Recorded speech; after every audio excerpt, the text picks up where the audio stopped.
The war in the Persian Gulf would be the first test after the Cold War of the American promise of a new world order.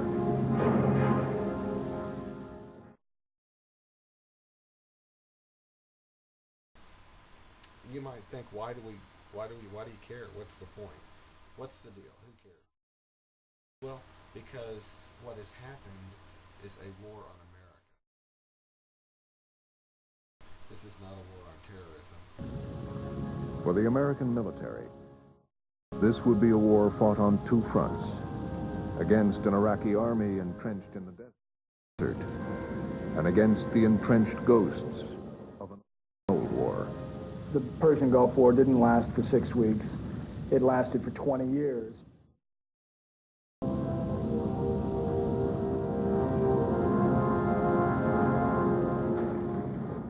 This is the story of what happened when America confronted Saddam Hussein and itself in the Arabian desert.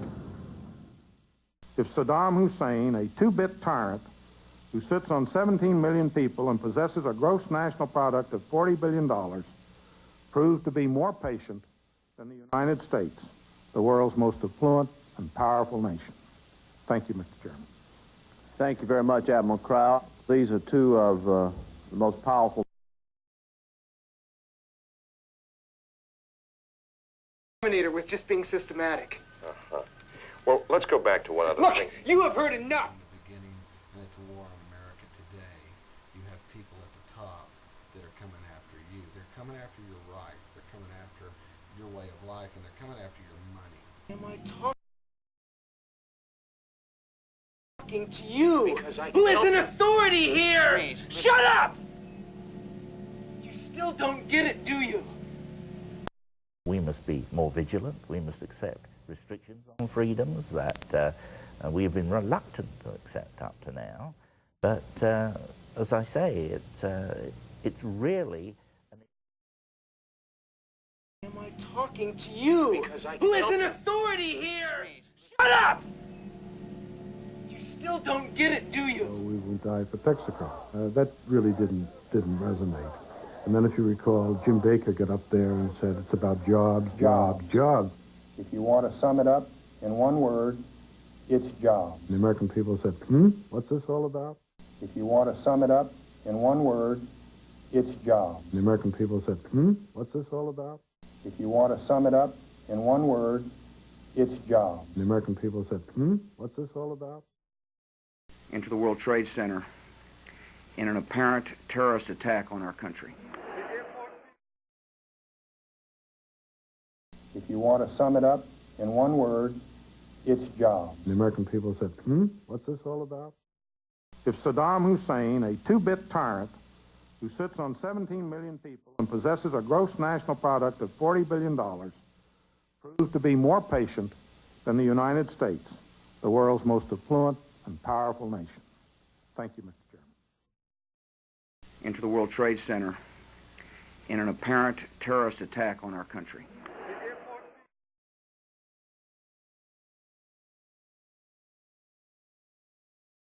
Into the World Trade Center in an apparent terrorist attack on our country.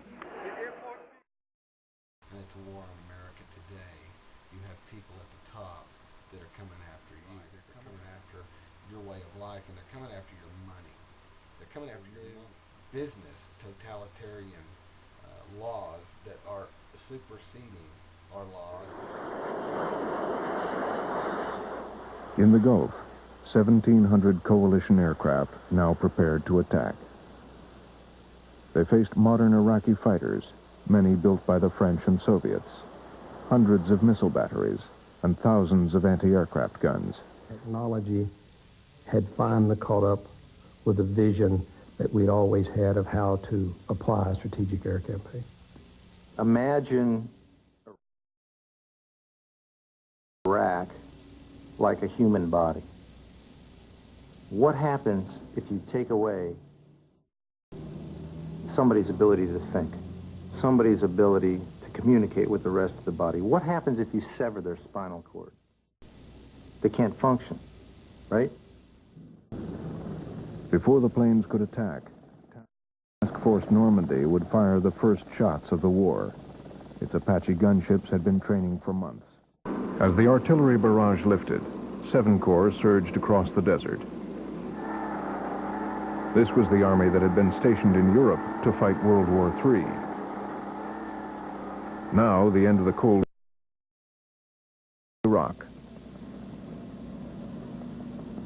The generals had expected 2 days of fighting to breach the Iraqi frontline defenses, followed by 6 days of massive tank battles with the Republican Guard. Meanwhile, inside Kuwait on the second day, the Marines pushed on towards Kuwait City.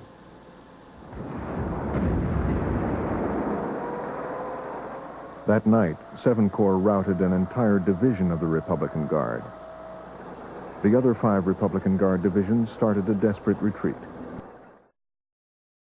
22 hours after crossing into Kuwait, the U.S. Marines were on the outskirts of Kuwait City. Destroyed Iraqi tanks lined the road. He asked me straight out, "Do you think that the Allies will come as far as Baghdad?" He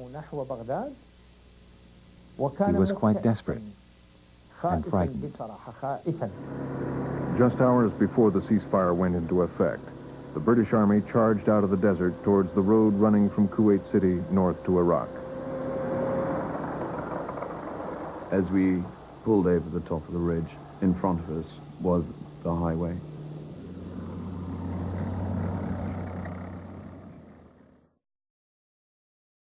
We were there.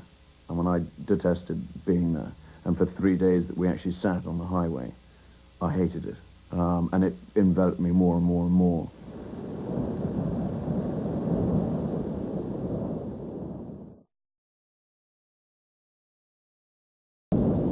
Kuwait is liberated. Iraq's army is defeated. Our military objectives are met.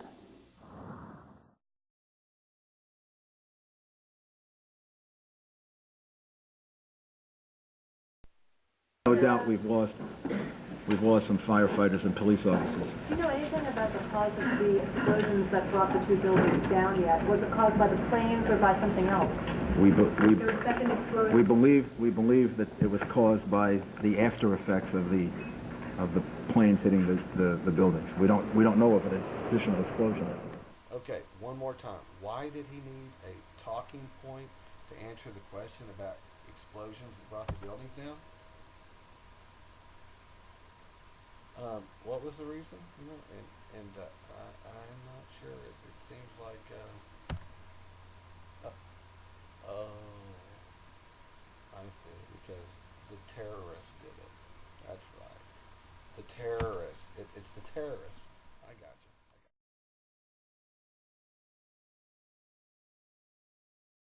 you. The difficulty is, of course, with terrorism, you're fighting phantoms. Mm-hmm. Is it of such a magnitude?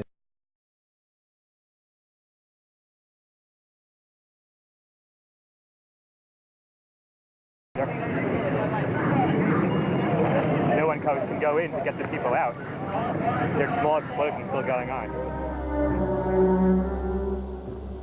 2 days after the ceasefire, a brigade of Republican Guards returning to Iraq fired upon the 24th Infantry Division. The Americans replied with overwhelming firepower.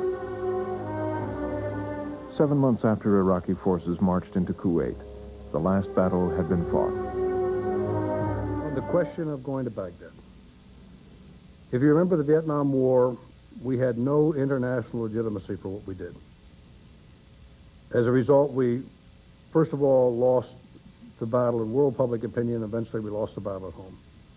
In the Gulf War, we had great international legitimacy in the form of 8 United Nations resolutions, every one of which said, kick Iraq out of Kuwait.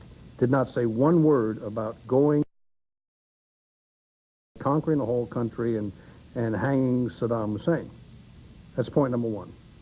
Point number 2, had we gone on to Baghdad, I don't believe the French would have gone, and I'm quite sure that the Arab coalition would not have gone. The coalition would have ruptured, and the only people that would have gone would have been the United Kingdom and the United States of America. And oh, by the way, I think we'd still be there. We'd be like a dinosaur in a tar pit. We could not have gotten out, and we'd still be the occupying power, and we'd be paying 100% of all the costs to administer all of Iraq.